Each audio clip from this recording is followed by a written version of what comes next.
Hello ರೀ ನಮಸ್ಕಾರ, welcome to L the agro homeopath. ಈ ವಿಡಿಯೋನ ನಾವು ಏನು ಕಲ್ಕತ್ತಿದ್ವು ಅಂತ chemical pesticides and homeopathy dilutions ಹೋಲ್ಕ ಆಗ್ತೆ ಓಲ ಹೆಂಗಿರ್ತದೆ ಅನ್ನೋದು ನಾವು ಈ ವಿಡಿಯೋನಾಗ ಕಲ್ಕಂಕತ್ತೀವಿ.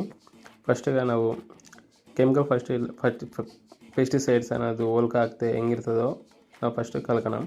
ಅದೇನಂತೆ ಹೆಚ್ಚಿಗೆ ವಾಡడం వల్ల ಸೈಡ್ ಎಫೆಕ್ಟ್ಸ್ ಹೆಚ್ಚಿಗೆ ಇರ್ತವೆ, ಪ್ಲಸ್ ಮನುಷ್ಯರಿಗೆ ಕೂಡ ಸೈಡ್ ಎಫೆಕ್ಟ್ಸ್ ಇರ್ತವೆ ಕೆಮಿಕಲ್ ಪೆಸ್ಟಿಸೈಡ್ಸ್ వాడడం వల్ల. ಯಾಕಂటే స్మెల్ ఇರ್ತದೆ కాబట్టి ಹೊಲ್ಕ అచ్చగిరకుండా ಹಸಿರು కలర్ ಹೆಚ್ಚಿ ಬರಡము, ಎಲೆಗಳು రావడము, క్లోరోఫిల్ కమ్మగడము ಹೆಚ್ಚಿಗೆ జరుగుతుంటుంది ನಾವು ಕೆಮಿಕಲ್ ಪೆಸ್ಟಿಸೈಡ್ಸ್ వాడితే.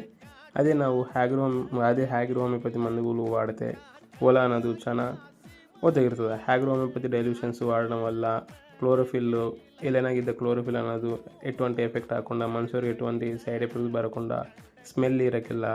ಹೊಲ ಅನ್ನೋದು ಹಚ್ಚಾಗಿರ್ತದೆ, ವೆರಿ ಗ್ರೇಟ್ಫುಲ್ಲಿ గ్రీన్ కలర్ ఇರ್ತದೆ. ఇంకా పిందెగులు ಹೆಚ್ಚి బరడం కానీ, పత్తి ಹೆಚ್ಚి ಓಡడం వల్ల కానీ అనకంద దిగుబడి ಅನ್ನೋದು ಬರ್ತಿರ್ತದೆ ಹತ್ತಿ ಹೊಲ್ಕ. ಇದು ನಾವು ನಮ್ಮ 1 ಎಕರೆ ಹೊಲನಾಗ ನಾನು ಕಾಟನ್ ಹೊಲನಾಗ ಆಗ್ರೋ ಹೋಮಿಯೋಪತಿ మందులు వాడి పండించిన ಹೊಲ ಇದು. ನೀವು ಈ ವಿಡಿಯೋನ ನೋಡಕತ್ತೀರಿ.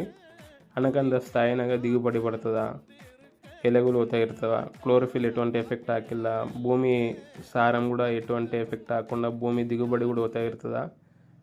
కమ్ము రేట్ನಾಗ ಒಳ್ಳೆ పంట ಬರ್ತದೆ ಆಗ್ರೋ ಹೋಮಿಯೋಪತಿ మందులు వాడడం వల్ల. ಆಗ್ರೋ ಹೋಮಿಯೋಪತಿ మందులు ಒಳ್ಳೆವು ಹೊತ್ತ ಕೆಲಸ ಮಾಡ್ತವೆ. ಹೊಲ ಕಂಡೀಷನ್ ಬట్టి ಆನ್ ದ ಸ್ಪಾಟ್ನಾಗ ನಾವು ಆಗ್ರೋ ಹೋಮಿಯೋಪತಿ మందులు ಡಿಸಿಷನ್ ಎಲೆನಾಗ ಇದ್ದ ಸಿಮ್ಟಮ್ಸ್ ಬట్టి, ಗಿಡಕ್ಕೆ ಇದ್ದ ಸಿಮ್ಟಮ್ಸ್ ಬట్టి ನಾವು ಆನ್ ದ ಸ್ಪಾಟ್ನಾಗ ಆಗ್ರೋ ಹೋಮಿಯೋಪತಿ మందులు ತಯಾರು ಮಾಡಿ ನಿಮಗೆ ಕೊಡ್ತೀವಿ. కాబట్టి ಆಗ್ರೋ ಹೋಮಿಯೋಪತಿ మందులు ಹೊತ್ತ ಕೆಲಸ ಮಾಡ್ತವೆ, ಕಮ್ಮಿಗೆ ದೊರಕ್ತವೆ. కాబట్టి ಆಗ್ರೋ ಹೋಮಿಯೋಪತಿ మందులు వాಡ್ರಿ, ಹೊತ್ತ ಕೆಲಸ ಮಾಡ್ತವೆ, వాడి ನೋಡ್ರಿ. ಇಲ್ಲಿವರೆಗೂ ನಾನು ವೀಡಿಯೋ ನೋಡಿದಪ್ಲೈತೆ, ಕಂಟೆಂಟ್ ನಚ್ಚಿದಪ್ಲೈತೆ ಈ ಚಾನಲ್ನ ಸಬ್ಸ್ಕ್ರೈಬ್ ಮಾಡಿರಿ, ಲೈಕ್ ಮಾಡಿರಿ, షేర్ ಮಾಡಿರಿ, కామెంట్ ಮಾಡಿರಿ. Thank you for watching. ఇంకా ఇలాంటి వీడియోలు చాలా సబ్స్క్రైబ్ ಮಾಡಿರಿ. ఇంకా ಆಗ್ರೋ ಹೋಮಿಯೋಪతి పరంగా వీడియోలు చాలా